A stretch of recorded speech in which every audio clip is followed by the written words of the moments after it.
계장들이 지금 상황을 전부 발표를 했으니까 그 과장들이 이 보고를 받은 그것을 어떻게 지금 느꼈는지, 이것이 그 제대로 구성이 됐는지, 제대로 구성이 돼야 된다고 그런다면 어떤 부분이 보완이 되고 어떻게 가야 되는지, 이런 거에 대해서 과장들이 발표를 하세요. 그 여러 가지 발표들을 잘 들었는데 지금부터 그 하는 거를 잘 반영을 해서 이 훈련 기간 동안에 그 내용들로 보완해서 다시 한번 보고와 평가 회의를 하도록 그렇게 준비를 해주시고, 이게 지금 우리 지역 공주에서 6.9의 지진이 난 것을 지금 가정을 한 거예요. 그래서 그게 6.9의 지진이 어떤 영향을 어떻게 미치느냐라고 하는 부분들을 여러분들이 어떻게 아느냐라는 거예요. 그러니까 지진의 발생 단계, 이 초기, 그러니까 이게 어떤 그 현상이 일어나기 시작하면서부터 요것이 그 지역에서 일어나는 것을 초기라고 보자고요. 그리고 그게 인접 지역까지 이제 그 여파를 미치는 것을 확장기라고 보자고. 응? 그리고 전체적인 피해가 이제 진정돼서 하는 것을 진정기, 그 다음에 상황이 다 끝나고 나면 그 뒤에 이 상황 사후 처리를 하는 요런 그 길을 세 가지로 나누든 네 가지로 나누든 나눠보잔 말이에요. 우리가 붕괴되는 그 현장에서 그 폭삭 망하는데 거기는 경보를 할 수가 없잖아. 그러니까 그거를 보고 그것이 이웃에 어떤 영향을 미치는지 미치지 않았는지를 어떻게 우리가 처신할지를 알려면 과거 사례를 봐야 돼, 안 봐야 돼? 봐야죠. 그 꼭 우리나라만 지진이 있는 게 아니고 그 세계 각국에, 그리고 또 그 지진의 형태하고 우리나라의 아까 얘기한 경주, 그 다음에 포항, 그 우리 지역 홍성, 또 큰 그런 몇 가지들을 놓고 요것을 시나리오를 구성할 때부터 요 공주에서 났을 때 공주 지역에 영향을 미치는 요 시간이 어느 정도인가, 이게 인접 지역으로 이것이 영향을 미치는데 인접 지역에 어떤 지점에 어떤 영향을 미치는가, 이런 것들을 사례 연구를 통해서 시나리오를 줘야지. 그렇죠? 시나리오 구성이 그렇게 해서 시간대별로 그런 그 기존 사례에 입각해서 그 시간대에 맞게 그거 줘야지. 그리고 이 훈련이 경찰청 단계의 훈련이냐, 지방청 단계의 훈련이냐, 경찰서 단계의 훈련이냐에 따라서 달라요.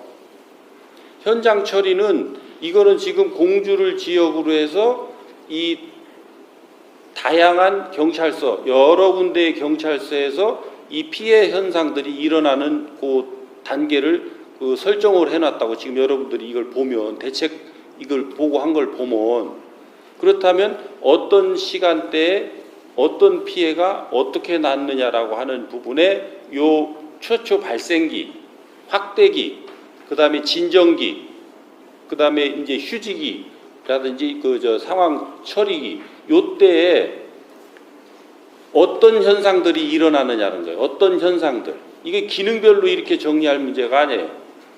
사례 연구를 해보니까 상황 초기에는 어떤 현상들이 일어나더라. 그리고 요 확대기에서는 어떤 현상들이 어떻게 어떤 증상으로 일어나더라. 이런 것들이 거기에 대표적인 그 상황의 개요가 나와야지. 상황 전개의 개요가. 그리고 거기에서 나타나는 증상들이 나와야지. 그래서 이번에는 그 증상 중에 요 어느 서에는 어떤 부분, 어느 서에는 어떤 부분, 교통사고도 나고 건물도 붕괴되고 불도 나고 교량도 끊기고 댐도 붕괴되고 뭐 여러 가지 상황들이 있을 수 있지.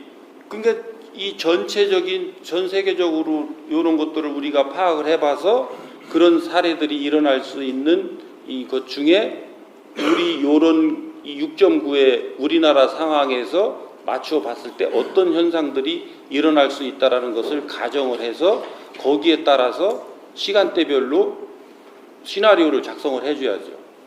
그리고 거기에 나타나는 각각의 증상들을 현실에 입각해서 해야지. 여러분들 지금 이거 작성한 거 전부 그 옛날에 을지 연습하던 거 그대로 다 베낀 거잖아. 응? 그 훈련이 아니지. 그거 하려면 뭐 하려고 우리가 맨날 이렇게 하고 있냐. 이런 기회를 통해서 뭔가를 우리가 학습하고 뭔가 그동안 그 체계화되어 있지 않는 것을 체계화하는 훈련을 하려고 이 훈련을 하는 거잖아. 그러니까 그런 부분에서 현장 조치가 있고, 현장 조치가 그게 지방청에서 현장 조치를 해야 될 건가, 경찰서에서 현장 조치를 해야 될 건가, 아니면 다른 유관 기관에서 현장 조치를 해야 될 건가. 그렇게 해서 현장 조치가 해야 될 거, 그 다음에 지원을 해야 될 거. 그러니까 지방청은 현장 조치를 해야 될 부분이 있고, 지원을 해야 될 부분이 있고, 인테그레이션, 그러니까 이 지휘 통합해야 되는 이런 기능들이 있다고요. 그 다음에 이 도단위 기관 단체하고 어떻게 이걸 유기적 협력 체계를 구축해서 요 부분을 할 건가. 그러니까 경찰서 현장에서는 각각 단위 지역에서 일어나기 때문에 경찰서에서는 이런 훈련, 처음 하는 이런 훈련에서는 단일 사안으로만 경찰서에다 주란 말이지. 시나리오를. 나중에 이게 훈련이 더 돼 가면서 이제 경찰서에도 복합 사안으로 이 상황이 떨어졌을 때 이런 상황들을 어떻게 대처하고 경력을 어떻게 운영해낼 건지에 대한 이런 부분들까지 훈련이 더 심화돼 가야 된단 말이에요. 그러니까 이 훈련의 기본 개요가 우리가 이런 걸 통해서 기존 그 사례를 통한 연구, 그리고 그거를 통해서 우리가 일어나는 현상들, 실질적인 현상들을 어떻게 가정하고 그것을 어떻게 그 조치해내느냐라고 하는 부분들을 쭉 기록하고 나서 매뉴얼을 봐야 되는 거지. 그러면 매뉴얼과 우리가 훈련한 요 차이가 드러난단 말이지. 그래서 이 매뉴얼을 어떻게 앞으로 보완 발전해 나가야 된다. 그러니까 매뉴얼 자체가 지금 내가 얘기한 대로 안 돼 있다고 하면 매뉴얼 전면 수정을 해야 되는 거예요. 다시 작성을 해야 될 수도 있어요.